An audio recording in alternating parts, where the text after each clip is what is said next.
Hello students, कैसे हो आप सब। मैं उम्मीद करता हूँ आप सब अच्छी होंगे। तो आप अभी देख रहे हो माता लैंग्वेज क्लासेस। तो आज ये वीडियो हम आपके लिए लेके आए जिसमें मैं आपको सिखाने वाला हूँ, मतलब मैं नहीं, हम तीन फ्रेंड हैं, मैं, हवीश और झील। हम आपको सिखाने वाले हैं एक चैप्टर जो गुजराती का 11 चैप्टर है, जो वारसागत। तो आइए ये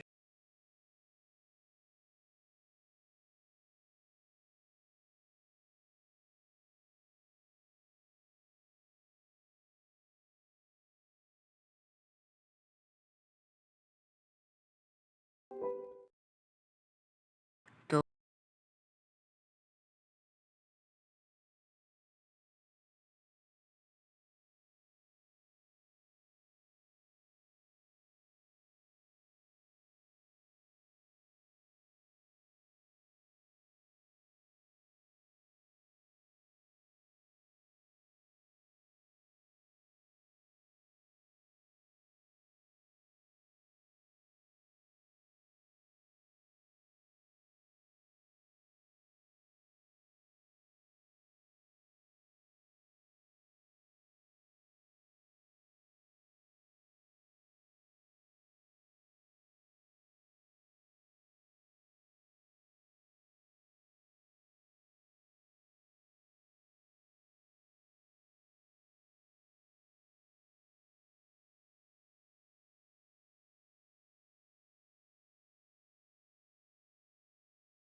છે એમ આ જમીન તારી નથી, આ જમીન મારી છે.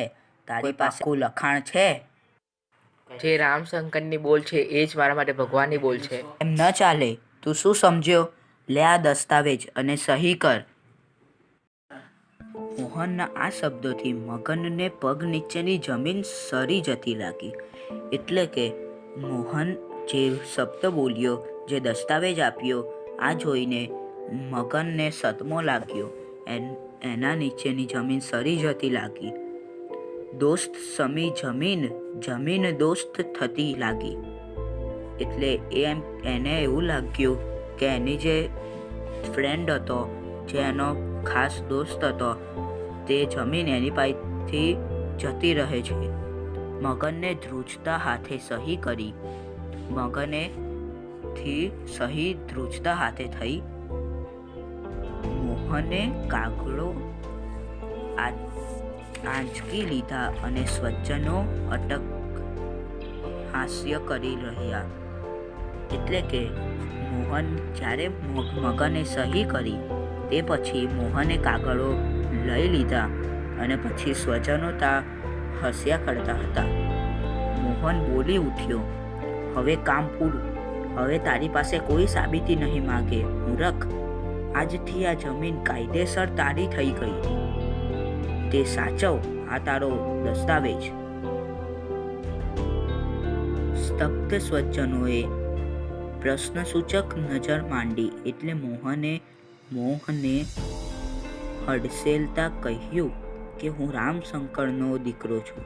એટલે જ્યારે સ્વજનો મોહન ઉપર નજર માંડી રહ્યા હતા ત્યારે મોહન તેમને હસતા હસતા કહે છે કે હું રામશંકરનો દીકરો છું. આનો મતલબ એમ છે કે રામશંકરની વારસાગત આવી છે, જે પોતાની જમીન વ્યવહાર માટે વેચી શકે છે. એટલે તે સંબંધ કે રામશંકરના જેમ સારા વિચારોનો હતો તેમના જેવી જ વારસાગત એટલે કે आदत तो मगन मापन छे। सो फ्रेंड्स, आपने वीडियो देख ही लिया होगा। हम स्पेशल थैंक्स करना चाहते हैं महेंद्र सर को, जिन्होंने हमें चांस दिया उनके चैनल माधव लैंग्वेज क्लासेस पे ये वीडियो रखने के लिए। Thank you friend for watching this video. ठीक है फ्रेंड्स, अगर आपको ये वीडियो अच्छा लगा हो तो प्लीज़ इसे लाइक कीजिए, कमेंट कीजिए और सब्सक्राइब कीजिए चैनल।